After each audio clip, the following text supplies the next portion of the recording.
Hello, स्वागत है हमारे YouTube चैनल जियो एनर्जी एजुकेशन में। हमारे YouTube चैनल जियो एनर्जी एजुकेशन में मैं हूं नरेंद्र शर्मा। पीछे की कक्षा में या पीछे की क्लास में अपन ने अध्ययन किया था जैव मंडल के बारे में। पृथ्वी है, पृथ्वी के ऊपर 3 मंडल है और तीनों मंडलों का वह संक्रमित क्षेत्र जहां पर जीवन की संभावनाएं हैं या जीवन पाया जाता है वो क्या कहलाता है? जैव मंडल कहलाता है। उसके बाद में अपन ने अध्ययन किया था कि सामान्यतः भूगोल है वो 2 प्रकार से है, जिसमें एक व्यवस्थित भूगोल है और दूसरा प्रादेशिक भूगोल है। जो व्यवस्थित भूगोल है, सिस्टमैटिक ज्योग्राफी है, उसको देने वाले जो भूगोलवेता थे वो अलेक्जेंडर वॉन हम्बोल्ट थे और जो प्रादेशिक भूगोल थे उसको देने वाले कार्ल रिटर साहब थे। अब यहाँ पर अपन सामान्य भूगोल का जो सिलेबस है उसको अपन यहाँ पे विराम देते हैं और अपन अपने सिलेबस के अकॉर्डिंग आगे बढ़ते हैं। जो बोर्ड क्लास 12th क्लास का जो ज्योग्राफी का जो सिलेबस है उसके अकॉर्डिंग हम आगे बढ़ेंगे।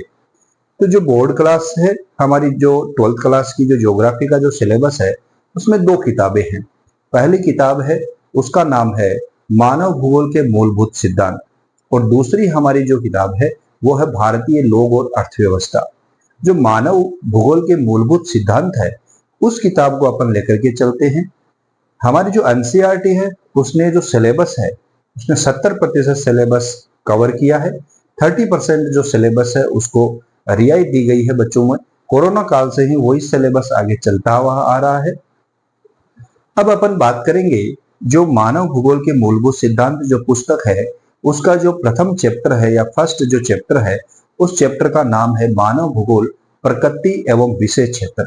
यहां से पिछले की 10 सालों में लगभग 10-12 क्वेश्चन एक नंबर के यहाँ से उठ करके आए हैं। कभी यहाँ पे परिभाषाएं पूछ लेते हैं, कभी परिभाषा देकर के भूगोलवेताओं के नाम पूछ लेते हैं, कभी परिभाषाओं में खालिस्तान पूछ लेते हैं, कभी अलग अलग जो हमारे उपक्षेत्र हैं उन उपक्षेत्रों के बारे में पूछ लेते हैं। तो इस चैप्टर को अपन स्टार्ट करते हैं, मानव भूगोल प्रकृति एवं विशेष क्षेत्र। उसके बारे में अपन अध्ययन करते हैं। सबसे पहले अपन अध्ययन करेंगे मानव भूगोल की विशेषताएं या भूगोल की विशेषताएं। मेरे साथ में आप लिख लीजिएगा, नोट करते जाइएगा। देखो,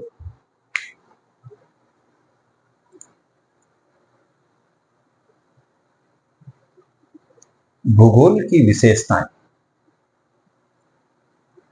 भूगोल की विशेषताएं। थोड़ा सा वीडियो में टाइम लगेगा क्योंकि साथ साथ लिख भी रहे हैं। भूगोल की विशेषताएं, सबसे पहली विशेषता है भूगोल समाकलनात्मक विषय है। भूगोल समाकलनात्मक विषय है, इंटीग्रेटेड सब्जेक्ट है। अर्थात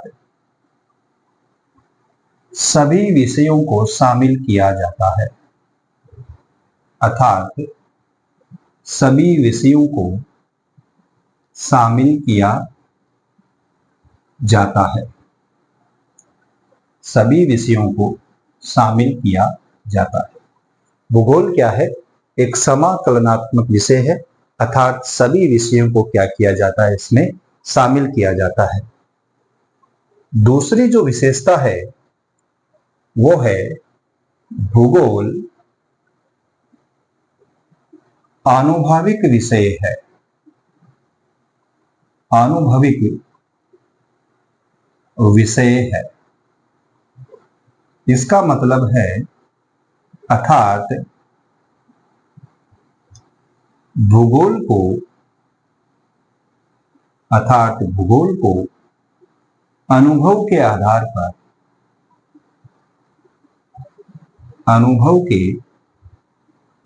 पर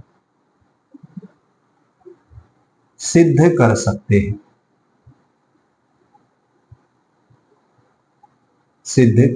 हैं। अर्थात ये अपन कह सकते हैं कि भूगोल है वो अनुभव के आधार पर है, या मान लीजिए भूगोल में अपन क्या करते हैं, महसूस ज्यादा करते हैं। जैसे तापमान है, आर्द्रता है, वायु है, हवा है, अपन देख रहे हैं कि भाई आज तो तापमान बहुत ज्यादा है, आज तो नमी ज्यादा है, उमस ज्यादा है, आज हवा चल रही है या नहीं चल रही है, तेज चल रही है, धीरे चल रही है। तो अपन सब चीजों को क्या करते हैं, अनुभव के आधार पर महसूस करते हैं, दिखाई ये हमें को नहीं देते हैं, तो अनुभव के आधार पर अपने को इसको जान सकते हैं। तो दूसरी हमारी क्या विशेषता है, भूगोल एक आनुभाविक विषय है। तीसरी जो विशेषता है, भूगोल व्यवहारिक विषय है। भूगोल व्यवहारिक विषय है, अर्थात भूगोल को प्रयोग सिद्ध किया जा सकता है। प्रयोग सिद्ध किया जा सकता है। प्रयोग सिद्ध किया जा सकता है अर्थात भूगोल क्या है, व्यवहारिक विषय है। भूगोल को प्रयोग सिद्ध, अपन प्रैक्टिकल के आधार पर भी भूगोल को समझते हैं। ठीक है, आगे चौथी विशेषता है अपनी,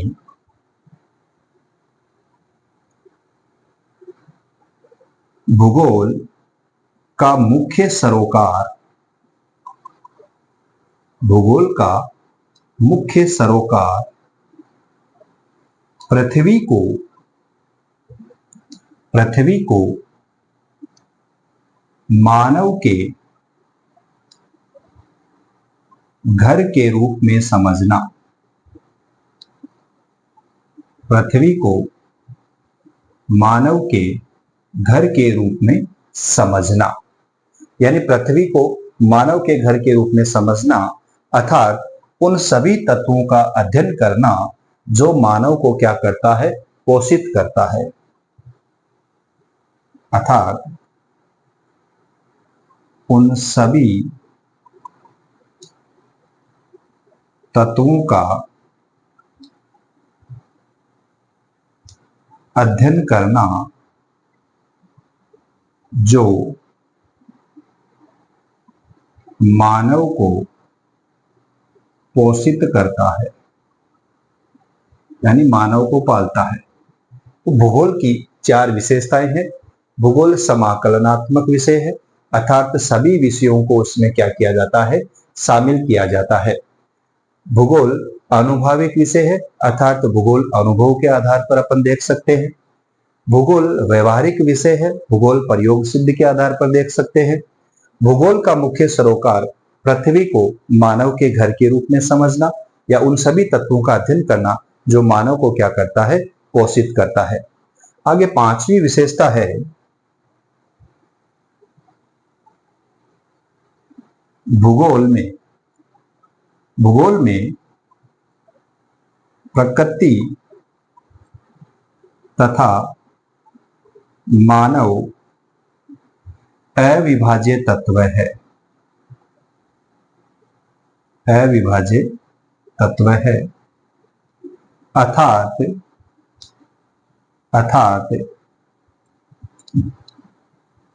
प्रकृति तथा मानव को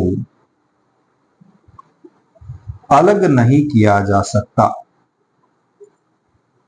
अलग नहीं किया जा सकता। अलग नहीं किया जा सकता है, दोनों एक दूसरे के पूरक बताए गए हैं। भूगोल, प्रकृति और ये जो मानव है, ये दोनों अविभाज्य तत्व है। इन दोनों को अपन क्या नहीं कर सकते, अलग नहीं कर सकते। अर्थात प्रकृति है तो मानव है, मानव है तो प्रकृति है। तो ये हमारी पांच विशेषताएं हो गई है भूगोल की। यानी भूगोल समाकलनात्मक विषय है, आनुभाविक विषय है, व्यवहारिक विषय है, मुख्य सरोकार है मानव को घर के रूप में समझना और मानव को क्या करता है, ये पृथ्वी पोषित करती है। पांचवी विशेषता है हमारी, प्रकृति तथा मानव अविभाज्य तत्व है। प्रकृति तथा मानव को अलग नहीं किया जा सकता। साथ साथ में लिख रहे हो या आप स्क्रीनशॉट ले लीजिए, आगे अपन बढ़ेंगे।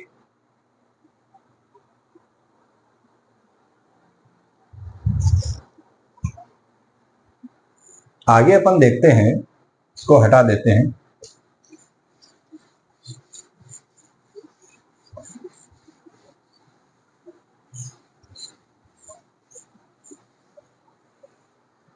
आगे जो हमारा अपन पढ़ेंगे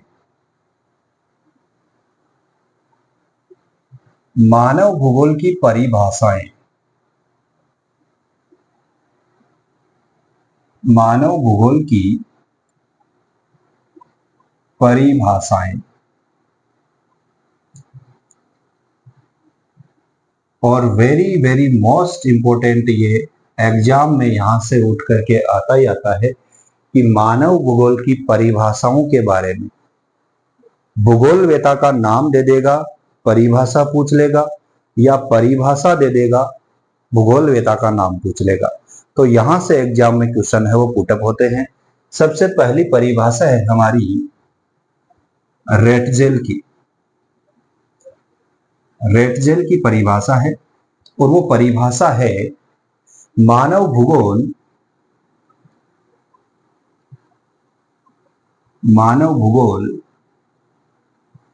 मानव समाज,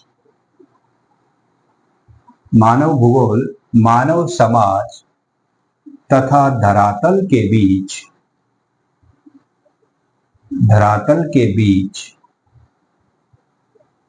अंतर संबंधों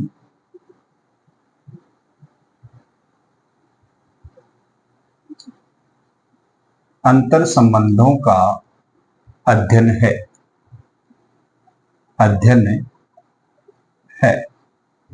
यानी ये कह रहा है, रेटजेल साहब कह रहे हैं कि मानव भूगोल मानव समाज तथा धरातल के बीच अंतर संबंधों का क्या बताया गया है, अध्ययन बताया गया है। यानी मानव समाज और धरातल के बीच में क्या है, अंतर संबंधित है। दूसरी परिभाषा आती है एलन सी सैंपल की। एलन सी सैंपल, उन्होंने लिखा है मानव भूगोल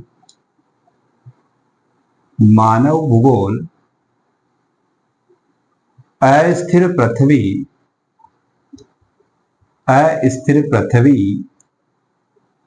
तथा क्रियाशील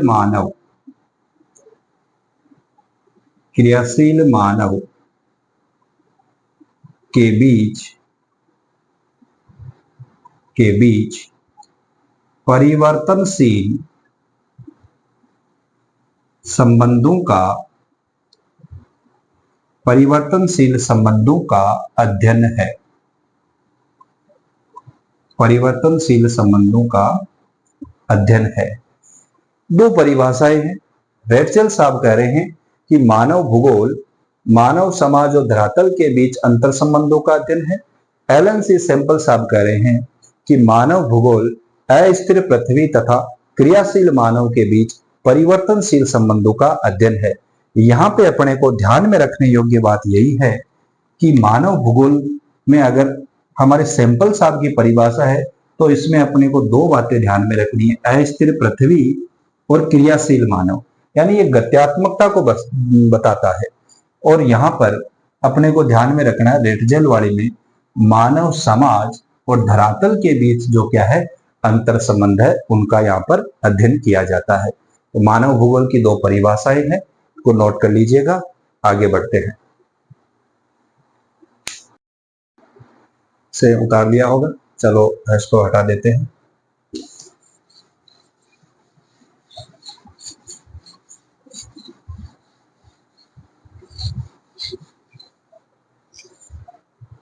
आगे अपन बात करेंगे परिभाषाओं के तौर पर। अपन ने बात कर ली एलन सी सैंपल की परिभाषा और रेटजेल की परिभाषा। आगे अपन बात कर रहे हैं, एक इंपॉर्टेंट टॉपिक हमारा आता है मानव का प्राकृतिकरण या प्रकृति का मानवीकरण। देखिए, मानव का प्राकृतिकरण, मानव का प्राकृतिकरण, या इसे अपन कह सकते हैं पर्यावरणीय निश्चयवाद। पर्यावरणीय निश्चयवाद। देखिए, मानव का प्राकृतिकरण या प्रकृति का मानवीकरण या पर्यावरणीय निश्चयवाद। देखिए, इसमें क्या होता है कि ये जो समाज था, ये आज ऐसे ही नहीं था। आज से 20 लाख साल पहले आदि मानव की उत्पत्ति हुई थी। ये जो आदि मानव था, ये आदि मानव प्रकृति से डरता था, उसकी प्रचंडता से डरता था। कभी तूफान आ जाते, कभी भूस्खलन हो जाता, कभी ज्वालामुखी फट जाते, कभी जंगली जानवरों से उसको डर लगता था। तो ये पर्यावरण निश्चयवाद की अवधारणा है, इसका विकास जर्मनी में हुआ था। और ये क्या कह रहा है, मानव का प्राकृतिकरण के बारे में बता रहा है। इसमें अपन लिखते हैं, मानव के प्रारंभिक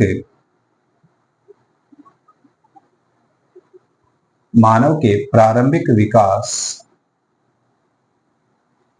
की अवस्था आदिम थी।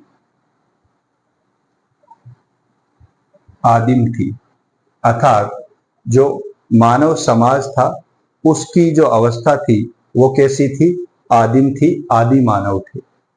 तो मानव के प्रारंभिक विकास की अवस्था आदिम थी।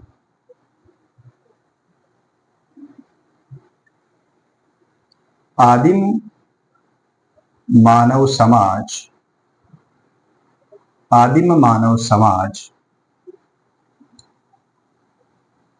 प्रकृति से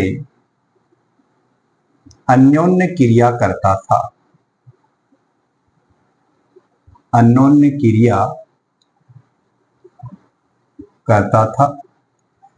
पहला है कि मानव के प्रारंभिक विकास की जो अवस्था थी वो कैसी थी? आदिम थी।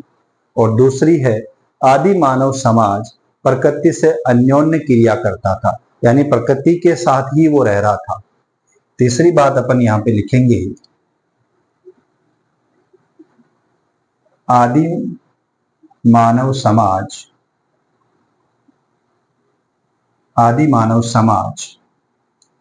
प्रकृति की प्रचंडता से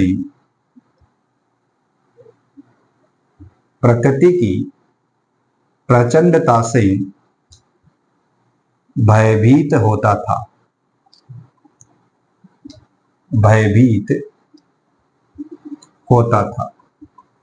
प्रकृति की प्रचंडता से भयभीत होता था।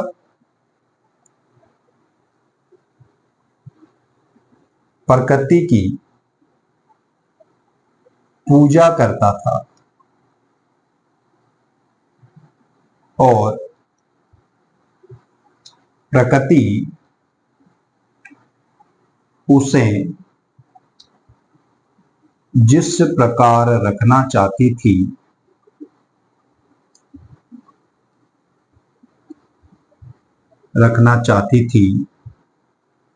वह उसी प्रकार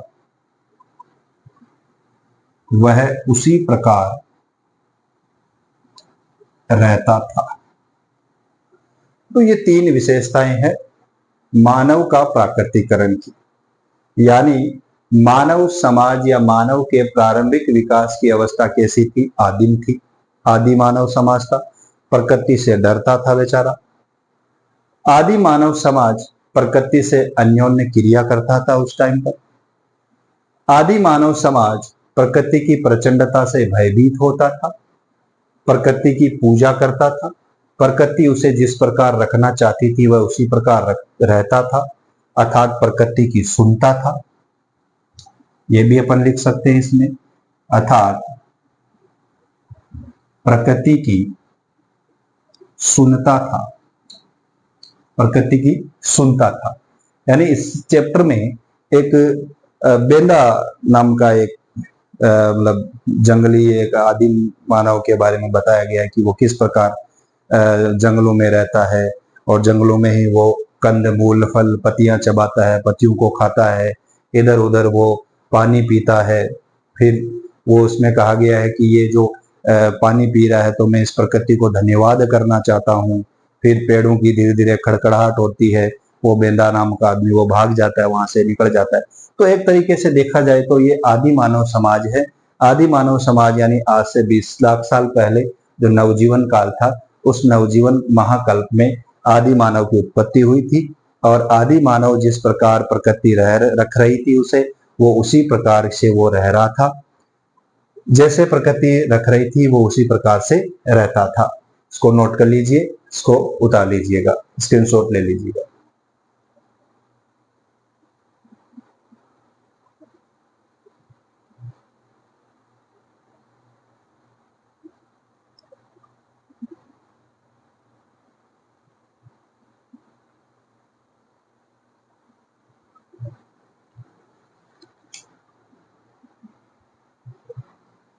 उतार लिया होगा।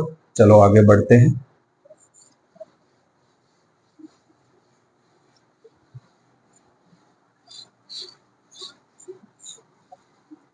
अब जो मानव जिसको प्रकृति से डर रहा है, धीरे धीरे वो क्या कर रहा है,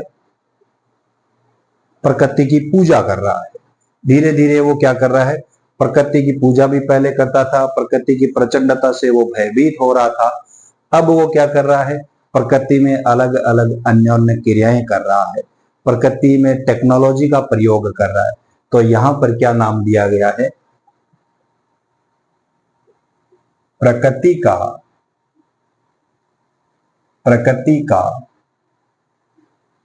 मानवीकरण। प्रकृति का मानवीकरण या संभववाद इसको नाम दिया गया है। वो दो इससे पहले अपन ने पढ़ा था, वो क्या था, वो था मानव का प्राकृतिकरण और अब क्या है, प्रकृति का मानवीकरण। प्रकृति का मानवीकरण। देखो इसमें अपन लिखते हैं, जो आदि मानव समाज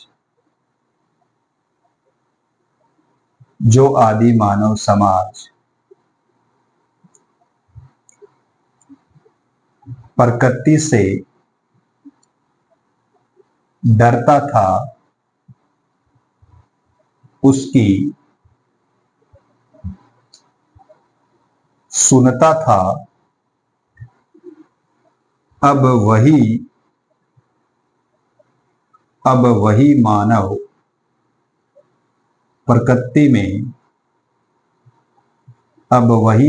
प्रकृति में प्रौद्योगिकी की सहायता से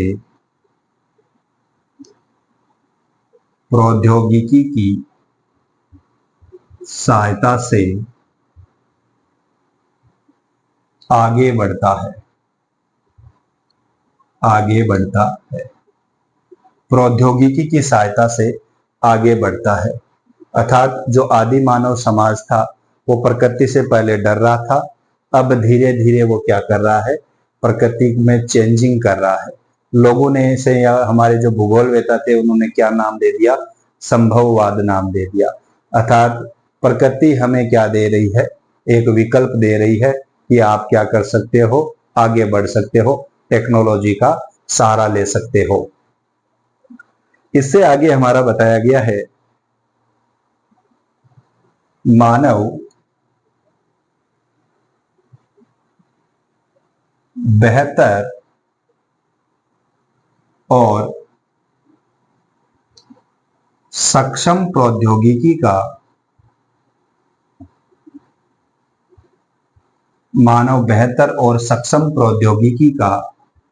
सहारा लेता है।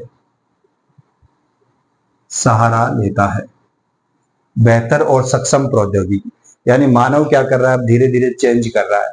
चेंज कैसे कर रहा है, मान लीजिए वो जो आदि मानव था, वो आदि मानव जो जंगलों में रह रहा था, प्रकृति उसको डरा रही थी, कभी जंगली जानवरों से उसको डर लग रहा था, प्रकृति के वो सुन रहा था।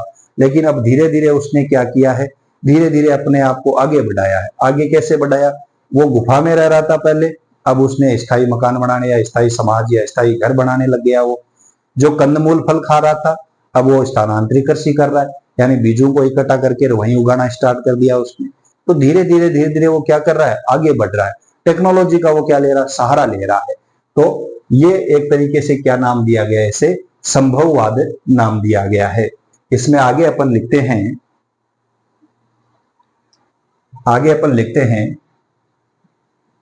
कि प्रकृति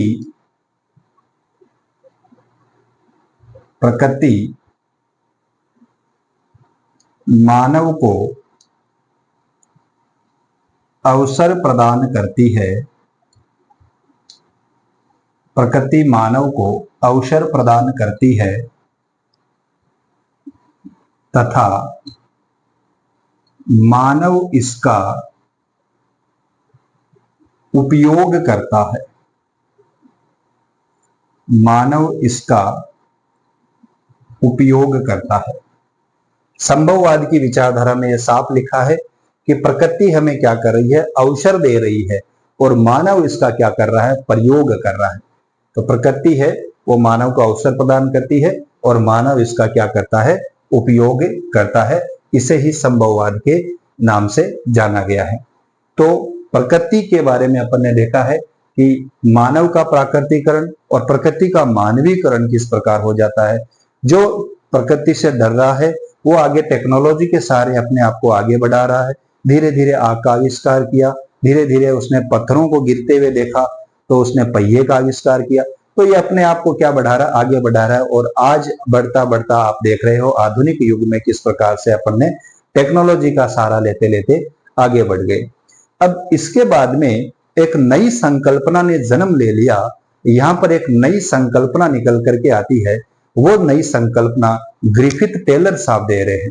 ग्रिफिथ टेलर साहब क्या कह रहे हैं कि आपने कहा है कि आपने प्रकृति ने सब कुछ दिया है, बिल्कुल प्रकृति ने दिया है, और संभववाद में कह दिया कि टेक्नोलॉजी के सहारे आप आगे बढ़ रहे हो।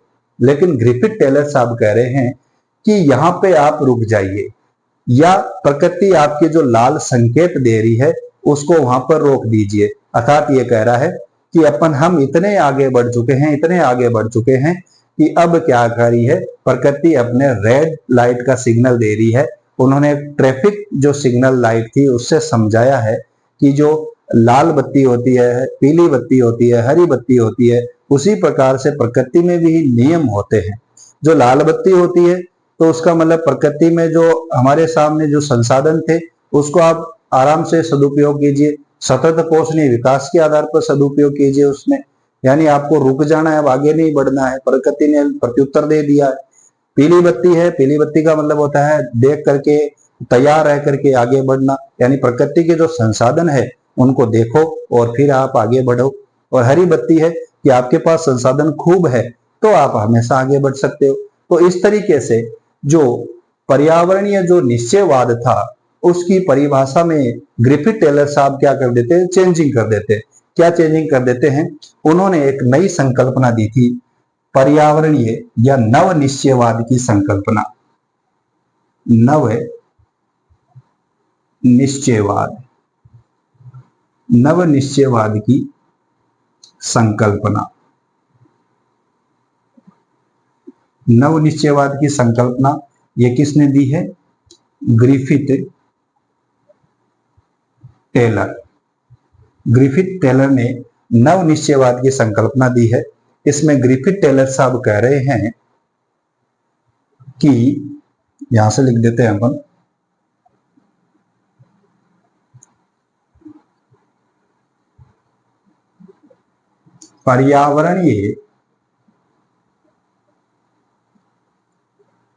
पर्यावरणीय निश्चयवाद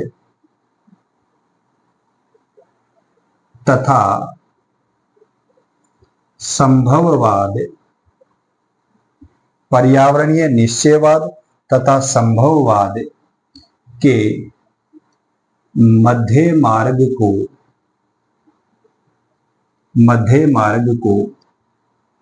परिलक्षित, यानी नव निश्चयवाद की जो संकल्पना है वो पर्यावरण निश्चयवाद तथा संभववाद के मध्य मार्ग को परिलक्षित करती है। इसे नव निश्चयवाद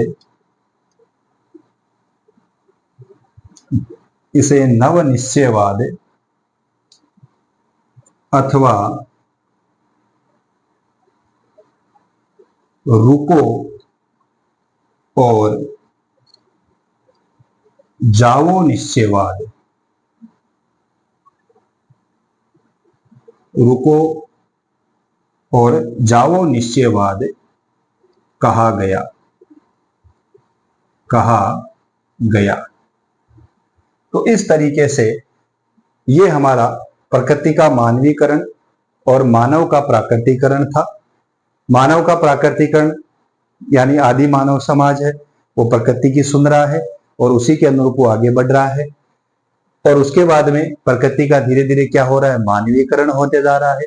यानी हमारी जो प्रकृति है उसके जो आदि मानव वो डर रहा था, अब वो क्या कर रहा है, प्रौद्योगिकी की सहायता से आगे बढ़ रहा है, बेहतर और सक्षम प्रौद्योगिकी का सहारा लेता है। मोस्ट इंपोर्टेंट बात यहाँ पर यह है कि प्रकृति मानव को अवसर प्रदान करती है और मानव उसका क्या करता है, उपयोग करता है। ठीक उसके बाद में नव निश्चयवाद की संकल्पना ने जन्म ले लिया था। और नव निश्चयवाद की संकल्पना, सीधा सा क्वेश्चन पूछा जाता है, नव निश्चयवाद की संकल्पना किसने दी थी? तो आंसर क्या होगा, ग्रिफिथ टेलर साहब ने दी थी। क्या संकल्पना दी है कि पर्यावरणीय निश्चयवाद तथा संभववाद के मध्य मार्ग को परिलक्षित करती है। इसे नव निश्चयवाद अथवा रुको और जाओ निश्चयवाद भी कहा गया है। यानी मध्य मार्ग कौन सा, निश्चयवाद और संभववाद के बीच में मार्ग, कि आप देखो तो सही, प्रकृति का आप ज्यादा नुकसान तो नहीं कर रहे हो, सतत पोषणीय विकास के आधार पर आगे बढ़ो आप, भविष्य को ध्यान में रखते हुए आगे बढ़ो आप। तो ये हमारा आज की क्लास में हुआ है।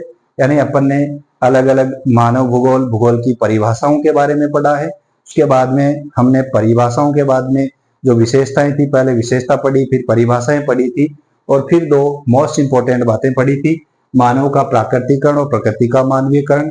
मोस्ट इंपोर्टेंट जो लाइन आपकी है वो नव निश्चयवाद की संकल्पना है। यहाँ से 110% यहाँ से क्वेश्चन उठ करके आते हैं। नव निश्चयवाद की संकल्पना किसने दी थी? ग्रिफिथ टेलर साहब ने दी थी। या ऐसा पूछ लेते हैं, पर्यावरणीय निश्चयवाद और संभववाद के बीच मध्य मार्ग को परिलक्षित करती है।